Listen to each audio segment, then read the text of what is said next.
Hi everyone, it's day 2 of Scholarship of Teaching and Learning in Higher Education. I gave my presentation today together with Dr. Xin-Li Wang.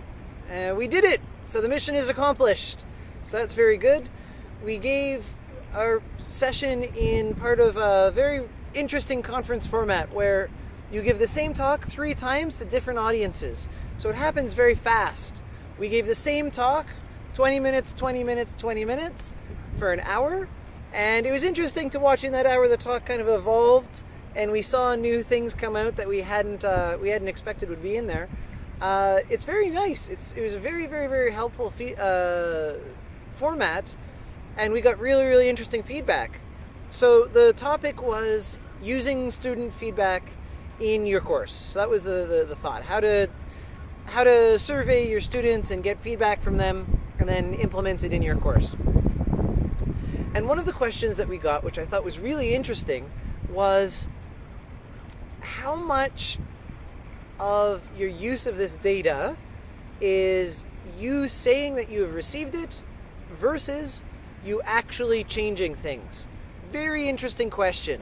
I think there's something really subtle there about receiving this data and presenting it to students, saying, yes, look, we understand that these are the issues, versus actually making definite changes to how the course runs. And with many of these things, it's a bit of both. You know, it's a little bit of presenting and not using, and it's a little bit of presenting and using, right? So there's a little bit of both. One of the things that we often get from student feedback is specific things that ought to be changed. So I remember in Math 134, someone pointed out that the stereo was buzzing and that this was very disruptive. So we worked on that and we got the stereo system to turn off, right? But there's other things that we can't change. You know, someone says, oh, I wish that class wasn't at 9 a.m. Well, this is the time slot we have and it's very hard to change it. In fact, it's almost impossible. So that's something we can't do. I think that there is a place for mentioning but not using the feedback. You know, when things are impossible to change, that's one thing. You mention it but don't use it. There's also something valuable in having a sense of your students and taking in this feedback and hearing their voices and then just knowing everyone a bit better. And in my teaching, I try and be really accessible via these surveys. I try and, ask lots of soft questions, what do you plan to do for the holidays, this kind of thing.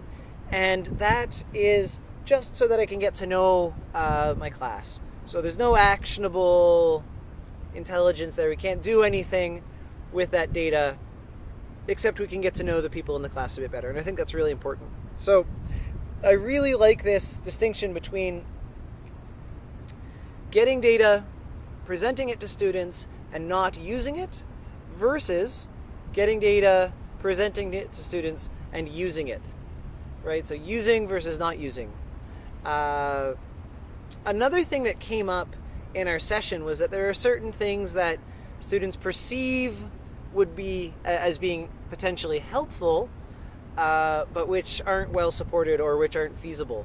So with a lot of these feedback, we get things, like, please go slower with lecture, right? And we wish that we could do something about this, but part of the content of the course needs to be covered in a certain amount of time. So there's sort of time limits put on us by the syllabus, and we can't proceed faster or slower than what those time limits say. So there are certain things that people perceive as being helpful, and they put in the surveys, but which we can't actually act on due to time constraints or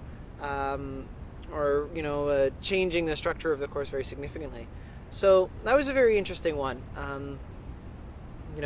You have to be mindful of this data when you get it. You have to look at it and say, okay, what's being requested here? What can I actually do?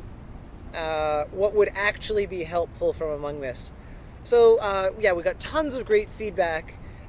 We met some really interesting people, and the presentation was a success overall. I really, really, really like this format of giving the same talk several times rapidly in succession. I like the way that it causes the talk to change and evolve through time. In the afternoon, I went to a very interesting session on design thinking. So this is thinking like a product designer, and how to do that in your teaching. There's several phases of this process outlined. Interestingly, the first phase was to empathize with the users of your product. To say, okay, who are the actual people who are using this? What are their lives like? Right? Then you come up with ideas. You come up with any kind of idea for your product. Then you prototype it, test it, and then you iterate the whole process. Okay, so you do this over and over and over again. And the main place where I see this in my teaching, this design thinking, is in terms of assignments and tests. I want to design assignments and tests that are fair and reasonable, that are approachable for people with a variety of different English competencies and backgrounds. And, how to design a good, easy-to-use assignment is key for me. So that was very interesting. In that workshop, we did this marshmallow challenge. So the marshmallow challenge is given 1 meter of string, 1 meter of tape, 20 spaghetti noodles, and a marshmallow. Get the marshmallow as far off the ground as possible. So that was really fun. It was a sort of a creative team building design sort of thing.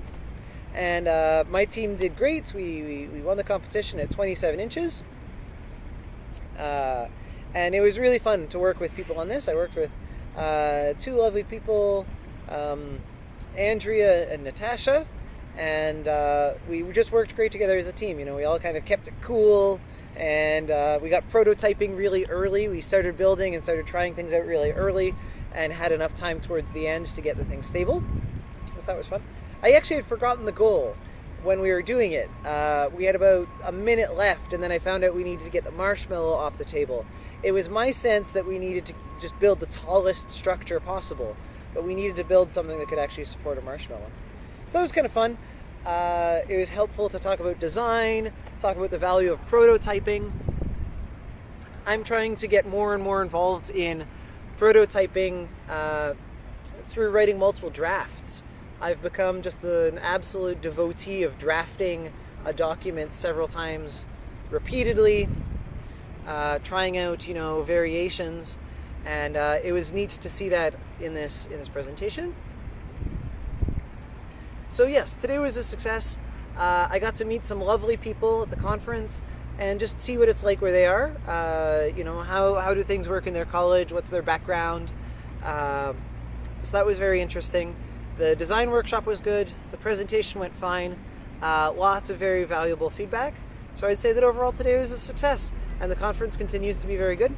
So I'm going to head back to my room in residence, do a little bit of writing, and then I'm going to go meet up with some Esperanto speakers for dinner. So that'll be very nice. I look forward to telling you all about it tomorrow. Have a good day. Be well, friends.